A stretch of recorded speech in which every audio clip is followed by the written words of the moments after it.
Alright, fuck. It's another day of taking notes and shit. You know what I'm saying?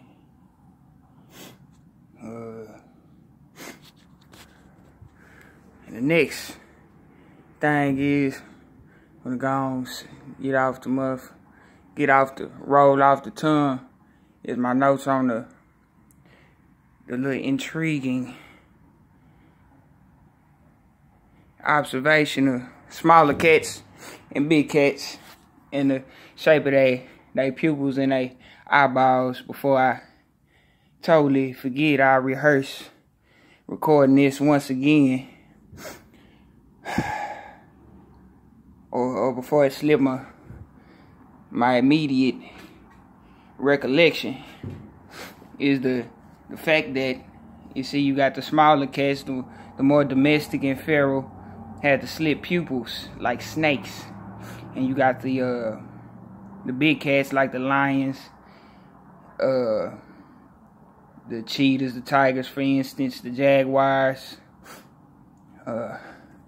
They have circular,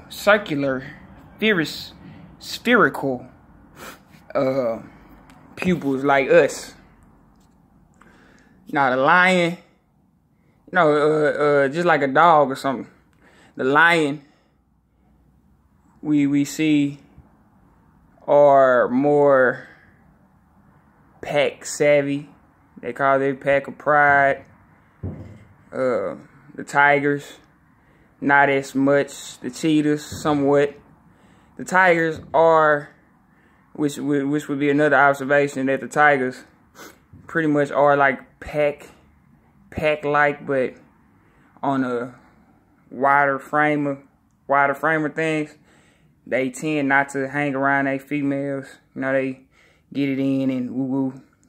For the most part, tigers are pretty intriguing.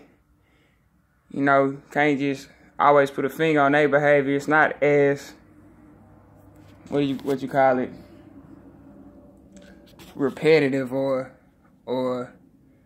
predictable as far as socialization goes. From my observation, I see them do different things, but like I said, I see them as a pack, but somewhat non-detectable. Kind of like Wolverines. Wolverines, they which has spherical eyes, they can get it in with a certain female, have puppies, and 2 miles away they getting it in with another female. Maybe the females don't want to be around each other, and that's the whole point of them not being so pack-like. Probably like the same thing for tigers. The females just don't want to be around each other like that. But in the lion pride, they put all that bullshit aside and know there's strength in numbers and that type of thing. But as far as the pupils go, well, the pupils, from what I observed, is like dogs or social animals, they usually come in like a pack setting, like the lion or wolves, for instance, even freaking cows. They come in a setting of groups. In contrast to the domesticated or the small cat, the domesticated, or what they call them, feral, which is like they're wild, just walking around us, just wild, doing what they want to type shit, and running away. See, in most cases, you're confronted by the bigger cats, perhaps because they know they're large, maybe not. The smaller cats are ferocious because they do know how to defend themselves, but they usually flee before defending themselves. Now, if you take that into consideration with people that flee before defending themselves, when in the wild, or staying put, on that territory. Now you'll see cats, usually every now and then you see single cats fight each other in pretty much territorial purposes, but like I said, they aren't pack orientated for the most part. That's not what they show, because they always running away.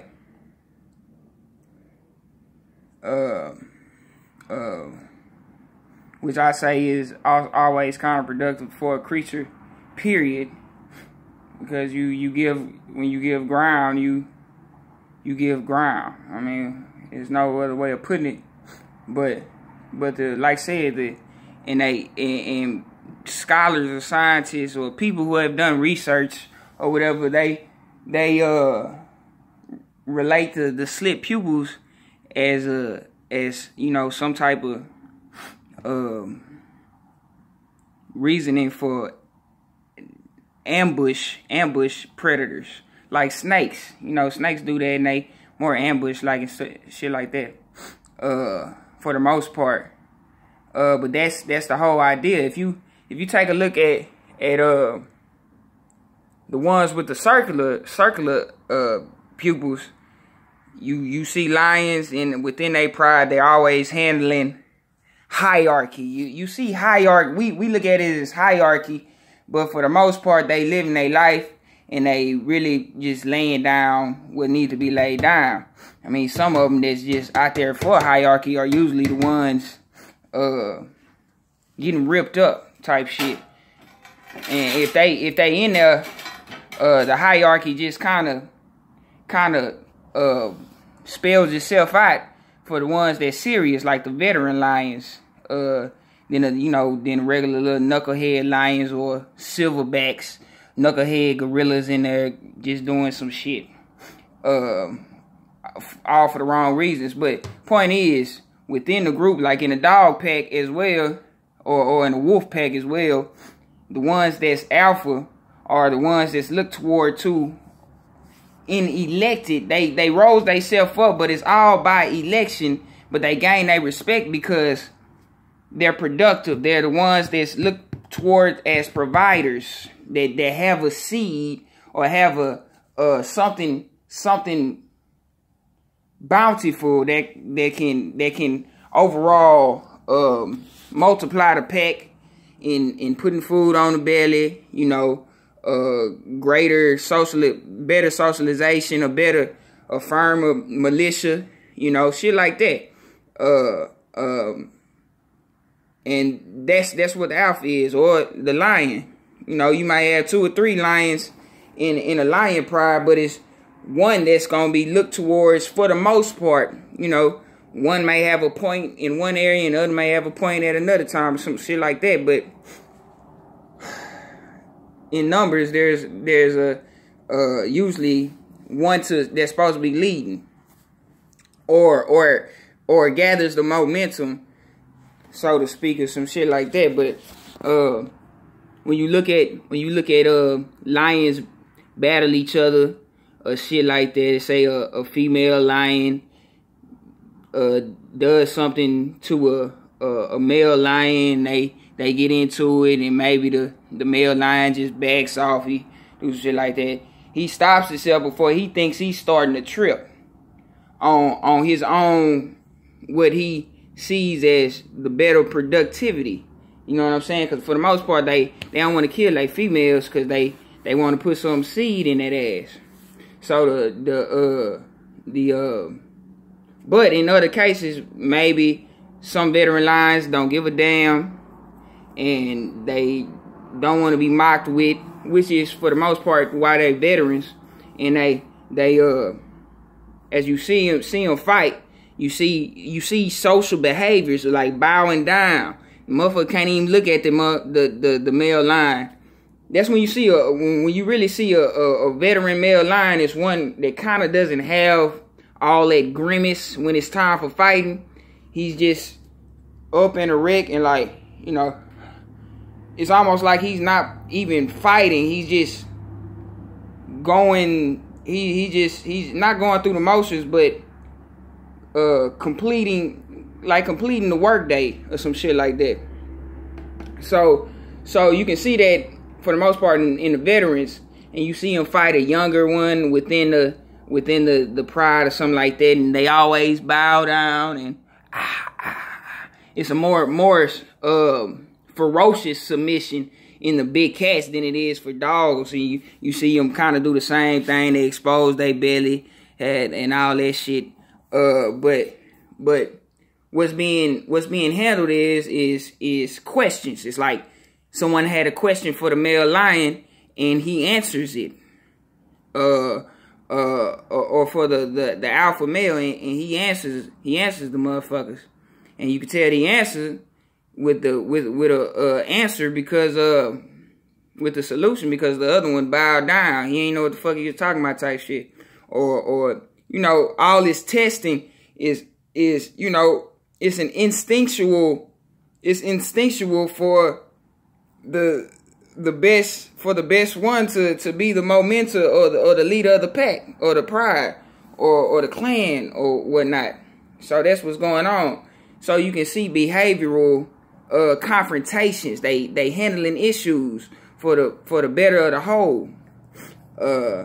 With small, those are the spherical-eyed animals that remain in the pack. But and you always see with smaller cats, the domestic cats, for the most part, the ones with the slit pupils, they always running away. They flee before they expose or hold their ground. They flee. They rather flee than bow down. You know, they rather flee and then expose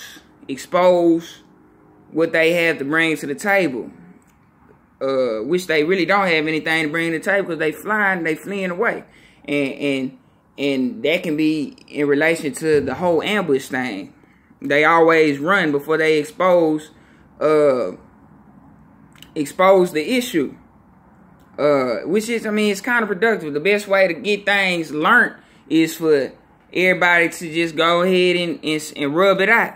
You know, that's reproductive. When you get a male and a female, they have a baby because they just rub something out. So, you know, that they may have a lot to do with why they've grown to have spherical eyes like snakes. For the most part, you can. I remember one day I was looking out the window and my sister kept saying, "Look at that cat! Look at that cat!" I'm like, where the fuck the cat at? I couldn't even see the motherfucker. That son bitch was on the windowsill. Why I couldn't see it? They camouflage in